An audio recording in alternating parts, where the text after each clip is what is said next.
What's going on, everybody? It's Childish. We're back at it again with another Destiny 6 video. As always, thank you all so much for tuning in.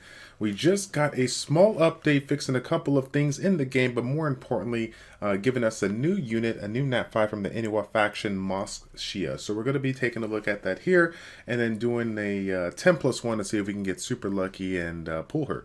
Now, before we get into that, I do want to just go ahead and mention something that I hope everybody's taking advantage of. It should be right above me here. The bonus time and the faction buff here. So obviously you guys saw in the previous video we've been working on our Iron Will runes, trying to get as many as we can to improve our units. But of course, when it comes down to certain times in the day, and most notably this time around, you know, those few hours before the server resets on the Asia server, we have the opportunity to not only collect the 100% bonus that we generally get from the game that they give it to us, but also the bonus that we obtain from the faction buff here. So as you can see, it's going to be going on for the whole week. We get a little bit of XP rate bonus. We get the gold drop rate bonus. And then of course, as you can see, we get a small conquer effect bonus. But more importantly, the thing that we're taking a look at is the gold drop rate from 100%. And then of course, the gold obtained here from 100% as well. So, you know, we're going from, if you're farming hell mode, we're going from obtaining anywhere from, you know, 15 to 1600 gold upwards of the, I think, what was it like? I was getting over 4,000 gold per run. So you guys can definitely see, for some of you that are really, really low on gold, that it really needs to go ahead and boost it up so you can upgrade those orbs and crests. This is the opportunity for those first few hours, even if you don't really need vitality runes right now, to take advantage of it, because the amount of rewards that you get from your investment is really, really nice, okay? So let's get right into it here. Obviously, the achievement button is not the way to know. We need to go over to the Codex, so we could take a look at these new units here that have been introduced here. So we got Scissor and Rock Mosk Shiya here. So let's go ahead and take a look at it real quick. Inua faction, we have, let's see, an interesting skill to say the least here. Looks like they're starting to implement a few more units that provide these conversions of normal attacks to special attacks. So Spirit of Horn.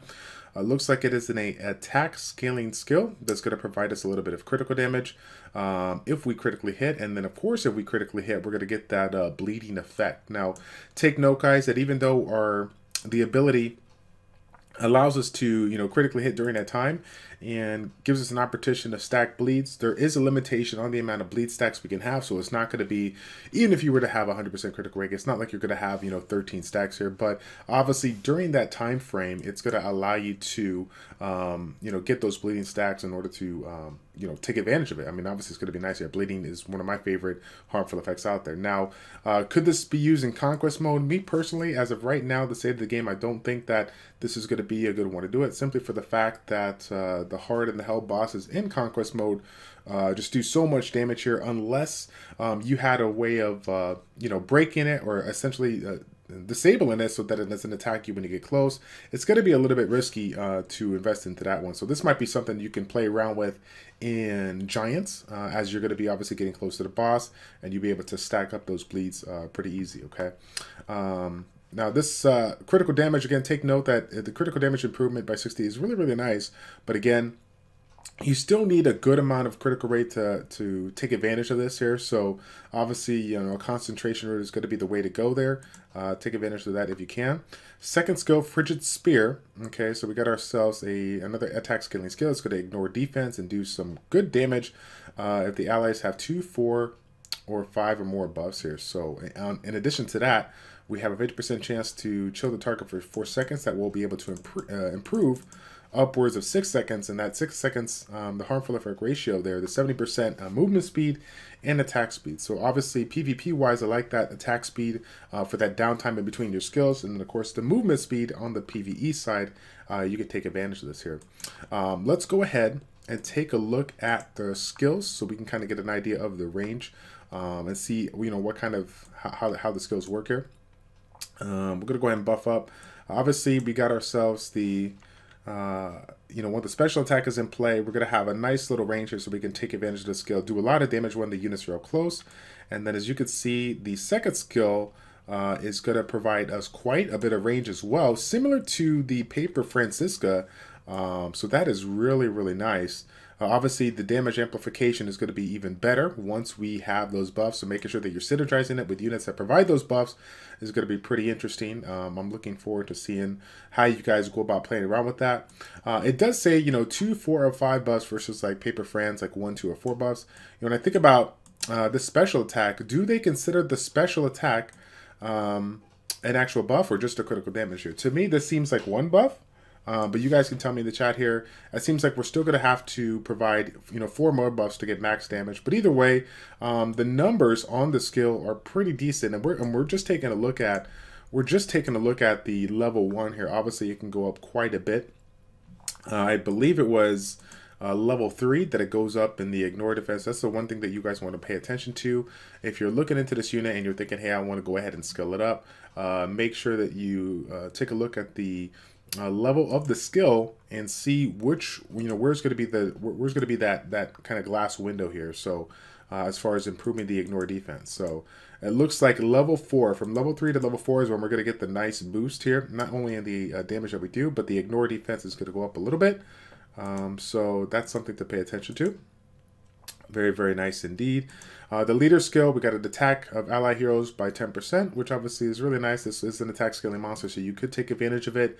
Obviously, depending on where you're at in the game, what are you doing? You know, you might have to just put her in your lineup, but, you know, take advantage of other units that provide better leader skills. The striking ability, again, a really good amount of damage here. The utility is pretty unique. Striking point is a little high for me, so I think you're going to find a couple of other units that you could take advantage of. But overall, not too bad of a unit. I will give it to Netmarble. I don't think they overdid it. You know, the bleeding aspect is limited. You have multiple chances to land the bleeding, but you're not gonna. It's not gonna be like, you know, infinite stacks. The critical damage buff is nice, but you're still limited on the amount of critical rate that you use. So if I were to get this, I can play around with. I could probably play around with Rock Arcana to provide the critical rate buff and assist in that to do some damage. And obviously pair, you know, this composition with maybe a couple more units that are based upon critical hit, or maybe have more utility that are based upon critical hit. So she would be fun indeed if I had her. I definitely am a big fan of the units that provide the chilling, the freezing kind of effects here. I think they're really unique. But overall, not too bad, not too bad. Now, her sister here, the Rock version, is an interesting one. This one is not attack scaling. This was defense scaling here. So first skill, we got an AoE damage for 700% of the defense here, 12% chance to stun, and then 20% chance to create a shield that freezes the attacker for 6 seconds with a 50% chance to freeze for 3. So I want to clarify this. I don't know, obviously, you know, for sure, but to me, just so you guys are a little bit clear, to me what this means is this is a 20% chance to get the shield. And when you get the shield, it's going to last for 6 seconds. And then while the shield is on, you have a 15% chance to freeze them for 3 seconds. So it's quite a bit of luck that needs to be had, you know, in order for them to, you know, actually get frozen here. But honestly, the fact of the matter is that this is more of a fail-safe regarding the chances to stun, right? This skill is meant to stun. You're supposed to stun this one, but if the stun doesn't land, you get that small ability to go ahead and freeze, so that if they hit you, to go ahead and land here. So this is pretty unique. Obviously, I think this is a little bit more PvP oriented here. So this is going to be pretty nice. When we take it up all the way, it actually does a pretty set amount of damage. If you notice, going from level 3 to level 4, we get the higher breakpoint ability. But overall, I think the utility on it is pretty unique. It looks like there is a little bit of improvement on the duration of that free shield here for 3 seconds here, but that's overall, again, it's a really low count. You could take advantage of it with status activation. Definitely, you know, keep that in mind if you're looking to, if you pull this one and you're looking to improve it. Persistent crests are going to be pretty useful here. Second skill, we have a science ability and another chill ability. So this one here is a little bit more random. This one's going to provide damage 200% of the defense per projectile. So it looks like it increases by 2 for every amp level. So again, if you're not familiar with the amp skill, it's the skill that basically amplifies, and the higher the amplification of the skill, the more damage, or, you know, the more utility that it provides in that skill here. So when it comes to this skill, it's going to be damage that's going to be implemented or going to be increased. The utility of this one is not going to change at all. So we're still going to have, you know, obviously as we level it up, we're still going to have the opportunity to silence and chill. So again, this one here, out of both of them, honestly, I think I like this one more, just for the fact that this is a crowd control beast, We have, we have stunning here, we have freezing here, we have silence, and then we have chill. So many different mechanics of crowd control coming into place, and obviously I'm a big fan of CC comps, especially disabling comps if I can take advantage of them in PvP. So really nice indeed. This one provides a defense leader skill for 50% for Inua faction, which 50% is not too bad, but again, no one really makes faction-based teams unless you're playing around with Faction Arena. As of right now, there is a Faction Arena going on, so you can take advantage of that.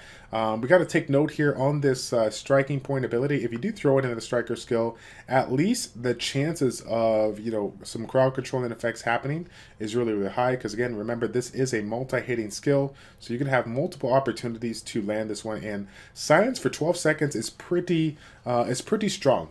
If you think about it here, being able to not allow them to do the regular skills and just auto attack is really strong. So if I had this one in PvP, I may consider it, considering this striking point ability is relatively low. But again, I don't have her, so it's not it's not viable right now. But as always, let's go ahead and take a look at the skill so you can get an idea. This is one of those skill abilities that I'm not a huge fan of. I feel like the range of it is, while it's nice to be able to have that AoE ability, the multi-hitting opportunities, it looks like it was a six hit attack, is obviously really nice. So when you think about the skill at hand, 14% chance to stun, or now if you take note here, we're looking at it at the maxed max skill. So I don't know if looking at it in the main window, bring it up to level 5 has an influence here on this skill. It looks like it does. But again, this is sometimes really hard to angle out, making sure that you hit everybody. So if she's in the front of your lineup, obviously you can, it'll be a little bit easier to, land it perfectly. But if you're controlling it on the side, this may be a little tough to get the skills to land out. But either way, obviously it's a really good skill. And then this one is kind of a fun one for me. This one, again, is a random attack.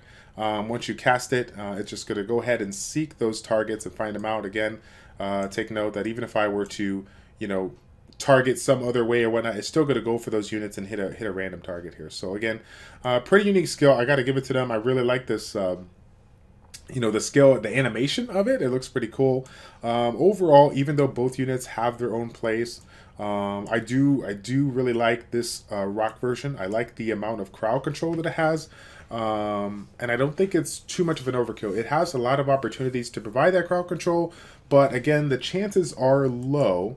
So I don't think it's too much of an overkill. I guess it just kind of depends on how much static activation you guys can get in your orbs, your crest, your titles, in order to get it, higher. And see, we'll have to see kind of where it falls when people play around with them in PvP, and see if they can go ahead and lock down some of those meta type comps here. Okay, now to finish off the video, we're gonna go ahead and actually do a 10+1. If you guys don't know, I'm not a big fan of 10+1s anymore. I feel really comfortable with where my account is at, because of just the simple fact that I really don't need any units right now.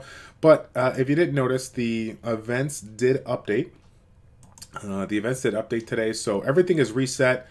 Obviously, we have the potential to get upwards of almost, I want to say, like 2,000. 2,000 rubies there, another, 1,500 there, and then another, literally another 1,500 to 2,000 there. So obviously we're going to be getting a ton of rubies, so might as well have some fun with it, see if we can get lucky. I honestly only had one mystical scroll. I was kind of down about it because I just read this spot here on the bottom. Some of these scrolls, excluding ruby summons, are not affected by the event. So every time we have done random scrolls, it doesn't mean anything in this one. Because of the fact that it has to be ruby summons, apparently. So, but that's okay. It's whatever. We'll go ahead and see if we get lucky here. If we don't, it's all good. Okay. 4-star. I wonder, I'm trying to think. I think I pretty much have all but just a few of the natural 4-stars. I don't think there's anything I still need. Funny enough, Paper Gilbert, I'm still saving. I got like 3 copies of him. I'm saving it for Scissor Gilbert, skilling him up.